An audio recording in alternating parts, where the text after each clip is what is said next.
Pada video sebelumnya, kita sudah membahas tentang bagaimana cara mengukur setiap output yang dikeluarkan oleh setiap multitester atau avometer pada posisi dioda mode yang sudah kita praktekkan cara pengukurannya, dan juga mengetahui perbedaan output jika pada multitester analog output plusnya keluar pada probe warna apa, dan pada multitester digital pengeluaran probe plusnya pada warna apa.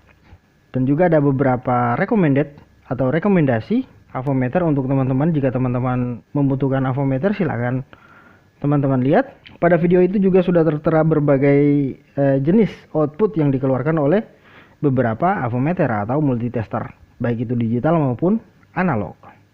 Dan sekarang, setelah kita mengetahui setiap output analog itu mengeluarkan rata-rata tegangannya sekitar 3 volt pada bagian probe dalam posisi dioda mode seperti ini. Apakah aman jika kita mengukur jalur data pada mesin handphone? Karena pada dasarnya di semua jalur data yang ada pada handphone selalu memerlukan atau membutuhkan tegangan sebesar 1,8 volt. Apakah aman dengan tegangan 3 volt tersebut kita gunakan untuk mengukur jalur data yang terdapat pada jalur handphone ini? Untuk itu, simak terus.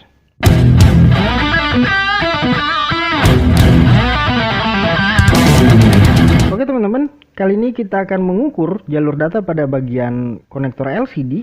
Karena pada konektor LCD ini terdapat beberapa jalur data yang menuju ke IC. Biasanya jika jalur data ini bermasalah, pada LCD tidak akan mengeluarkan display.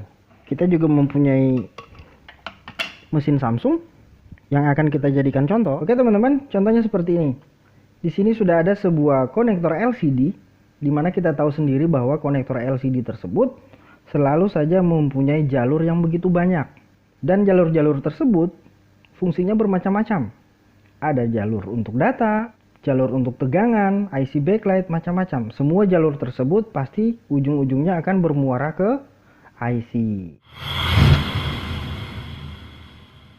Ini adalah contoh jalur yang kita sebutkan tadi. Jika salah satu probe avometer kita letakkan pada salah satu jalur, contohnya pada jalur ini, kita letakkan probe warna merah ke jalur ini, lalu probe warna hitam ke negatif atau ground, secara otomatis tegangannya akan masuk. Kita ambil nilai rata-rata dari output avometer pada mode dioda, yaitu 3 volt. Setelah kita letakkan ke sini probe warna merah, tegangan 3 volt tersebut akan masuk. Otomatis di sini juga terdapat nilai tegangan sebesar 3 volt. Karena di sini masih dalam posisi jalur, belum ada komponen yang lain, hanya jalur. Dia masih utuh 3 volt masuk. Walaupun biasanya kita dapatkan, bukan hanya biasanya, sering kita dapatkan ada beberapa komponen-komponen kecil, contohnya seperti ini. Ya. Ada komponen-komponen kecil seperti ini. Tegangan tersebut tetap saja masuknya 3 volt ke sini. Karena apa? Di sini ada komponen L. Komponen L tidak memiliki bias atau resapan. Di sini ada dioda, kapasitor.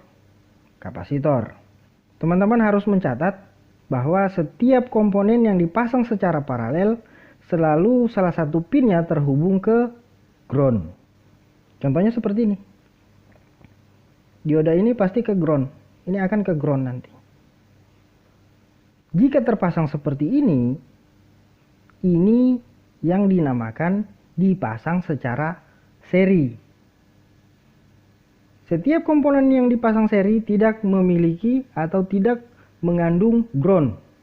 Karena komponen tersebut hanya dipasang secara seri. Contohnya seperti lilitan ini. Jadi fungsinya adalah sebagai jembatan.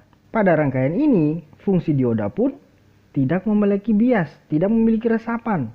Di sini dioda hanya berfungsi sebagai elektrik statis atau pengaman. Sama seperti halnya kedua kapasitor ini. Jika suatu saat terjadi konslet, maka yang terjadi adalah salah satu komponen ini akan rusak terlebih dahulu sebelum komponen-komponen yang lain yang berada di belakang sini rusak. Jadi dia dulu yang rusak. Gunanya juga sebagai pengaman. Teman-teman catat lagi, komponen yang memiliki bias adalah IC, transistor, dan MOSFET. Selain dari komponen itu tidak memiliki bias.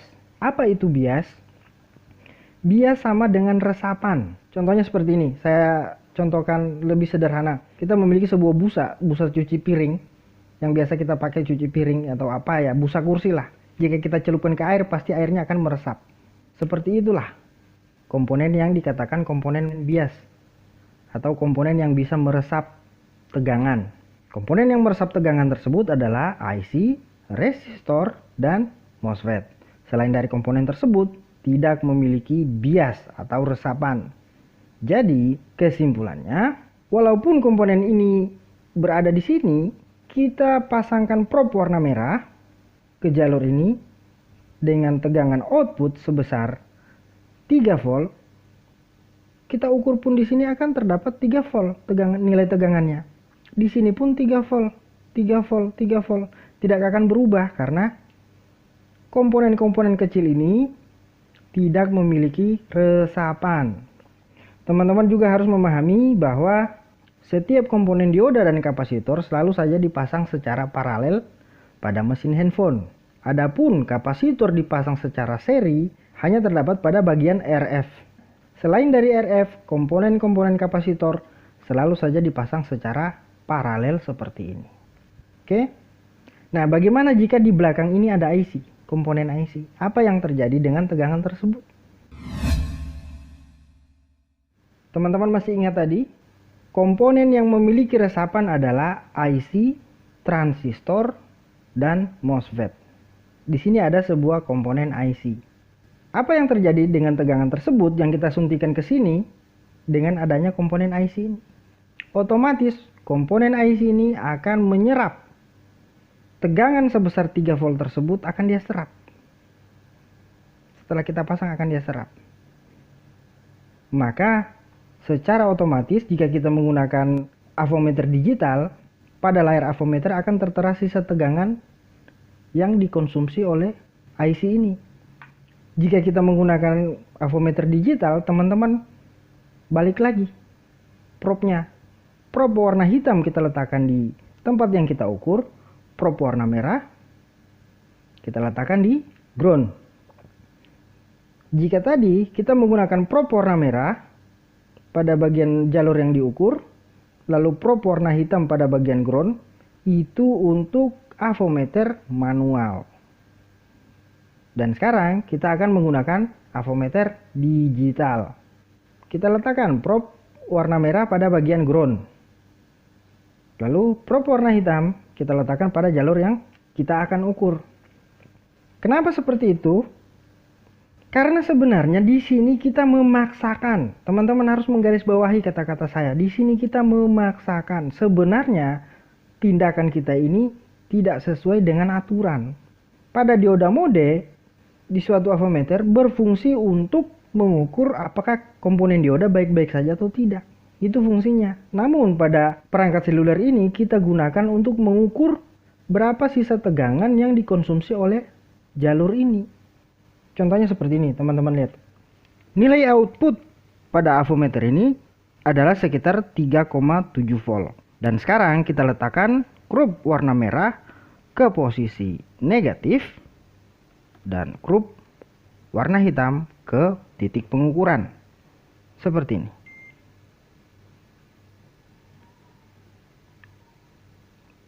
Dari 3,7 volt, tegangannya langsung diresap.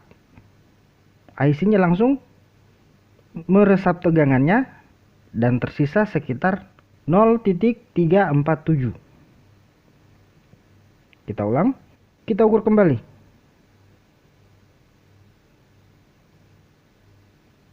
0,347. Jadi dari tegangan 3,7 volt, setelah diserap oleh IC, sisanya sekitar 0,347 volt. Setelah teman-teman lihat tadi, kita suntikan tegangan. Di sini kita menggunakan avometer dengan tegangan output sebesar 3,7 volt. Kita suntikan tadi. Probe warna hitam. Diserap oleh IC sehingga tegangan tersebut tertera pada layar avometer. Sisanya sebesar 0,347 volt. Ya. Dari tegangan awalnya 3,7 volt, setelah kita pasangkan ke sini, tegangannya berubah menjadi 0,347 volt. Jika kita bulatkan sama dengan 347 milivolt, ya. Jika kita bulatkan menjadi seperti itu. Tujuan tegangan ini untuk apa? Dari sisa tegangan inilah kita bisa mengetahui jalur yang kita ukur itu baik atau tidak, berfungsi baik atau tidak, putus atau tidak. Mengapa tegangannya berkurang? Karena diresap oleh komponen IC ini. Dia serap sehingga sisanya sekian. Dari sisa inilah kita menganalisa, muncullah analisa. Oh, ternyata jalurnya bagus. Apa yang rusak? Namun biasanya di lapangan, mesin berbeda, pengukurnya pasti berbeda. Avometernya sama, mesinnya sama, pasti juga berbeda. Jadi kesimpulannya, tujuan mengukur mesin handphone secara pasif menggunakan dioda mode adalah untuk mengetahui berapa sisa tegangan yang dikonsumsi oleh IC ini. Apakah sisa tersebut bisa kita jadikan patokan jalur tersebut baik atau tidak? 347 milivolt. Apakah benar sisa tegangan ini menandakan rangkaian tersebut baik-baik saja? Dari mana dasarnya kita bisa mengatakan seperti itu? Jika teman mempunyai mesin yang sama dan satu mesin normal, satu yang rusak, coba teman-teman bandingkan. Bagus tidak? Dengan catatan avometernya harus sama. Itu pun biasanya mesinnya sama, avometernya sama, nilainya pasti berbeda. Lantas dari mana kita menjadikan patokan jika tegangan 347 milivolt ini normal? Ingat, setiap komponen IC selalu mengandung ground. Kapasitor, dioda yang dipasang secara paralel juga mengandung ground. Apa itu ground? Ground itu adalah bumi atau tanah. Jadi, selain komponen yang dipasang seri, komponen-komponen ini memiliki ground. Kita kembali lagi ke pokok masalah tadi. Dari mana bisa kita mengatakan ini normal atau tidak? Walaupun kita mempunyai mesin yang sama, diukur dengan avometer yang sama, kita bandingkan tetap saja nilainya berbeda. Dari mana kita bisa mengatakan bahwa angka ini adalah menandakan komponen atau jalur ini normal? Ingat, ini hanya berlaku pada pengukuran jalur data, bukan untuk tegangan dari IC power. Jika kita tidak memiliki nilai ideal atau nilai yang rata-rata normal, kita akan susah membedakan sisa tegangan ini normal atau tidak. Untuk nilai tegangan rata-rata untuk jalur normal jika kita menggunakan mode dioda adalah sekitar 350 milivolt dengan toleransi biasanya sebesar 20%. Pasti teman-teman bingung kalau saya sudah bicara masalah angka seperti ini, pasti teman-teman bingung. Contohnya seperti ini, mari kita lihat sama-sama. Nah, kita harus mengetahui terlebih dahulu nilai ideal atau ideal value atau angka di atas rata-rata atau angka rata-rata yang menunjukkan jalur itu normal. Ideal value pada sisa tegangan yang normal adalah sekitar 350 dan toleransi sebesar 20%. Jika seperti tadi, tegangan yang kita ukur sisanya sebesar 347 milivolt. Sedangkan nilai rata-ratanya 350 milivolt dengan toleransi 20%. Angka tersebut normal tidak? Pasti masih pusing teman-teman. Caranya seperti ini. Ya. 350 milivolt kita kalikan 20% sama dengan 70. Tidak usah pakai milivolt, 350 saja. Kali 20% sama dengan 70. Jika teman-teman masih bingung, silakan kalkulator. Kita dapatkan di sini 70. Dari mana 70 ini? 70 ini kita hasilkan dari 350 nilai rata-rata normal. Kita kalikan 20% toleransi. Sama dengan 70. Nilai toleransi ini bisa dia naik, bisa kurang. Gitu loh. Jadi bisa dia lebih dari 20% ke atas, bisa turun 20% ke bawah. Itu masih normal. Lalu selanjutnya. Hasil 70 ini kita tambahkan lagi. 350 tambah 70 sama dengan 420. 420 ini adalah nilai maksimal. Kita cari lagi nilai minimalnya. 350 dikurangi 70 sama dengan 280 milivolt. Teman-teman harus ingat, setiap mode dioda satuannya adalah volt.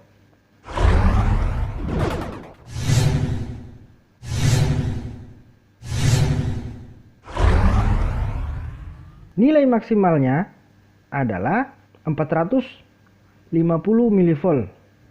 Minimalnya 280 milivolt. Nilai rata-ratanya adalah 350. Sedangkan pengukuran kita tadi dihasilkan sisa tegangannya adalah 347 milivolt. 347 berarti masih posisi normal. Dari mana kita patokannya? Karena dia belum melewati angka maksimal. Jika seandainya sisa tegangan yang kita ukur sebesar 150 tidak normal. Karena sudah melewati 280 ini. Dari sisa tegangan yang kita ukur tadi, kita bisa menganalisa kerusakannya, lalu kita bisa mengambil tindakan. Begitu maksudnya pelajaran kita kali ini. Jika kita tidak memahami ini, pusing. Karena walaupun mesinnya sama, kita bandingkan dengan avometer yang sama, kadang juga nilainya berbeda. Jika kita mengetahui maksimalnya berapa, itu bisa kita ketahui, oh ini normal, oh lebih dari 450 sudah tidak normal. Di bawah 450 dia normal. Di bawah lagi dari 280 sudah tidak normal. Di atas 280, 281 normal. Sampai 350 nilai rata-rata. Maka setelah kita memahami ini, kita bisa menganalisa, oh kerusakannya jika nilainya seperti ini, hasilnya seperti ini. Sini ada contoh lagi. Berikutnya. Dari pemahaman kita tadi muncul analisa atau analisis. Jika tegangannya lebih dari 450 milivolt, ya, lebih tinggi, berarti salah satu jalur ada yang putus.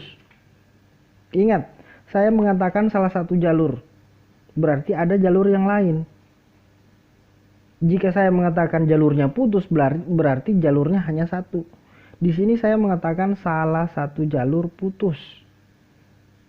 Contohnya kita ukur di sini sampai 500. Loh kok sampai 500? Apa yang terjadi? Sisa tegangannya sampai 500 milivolt. Berarti salah satu jalur data ke IC tersebut putus. Di situ teman-teman bisa menganalisa dan melakukan tindakan berikutnya.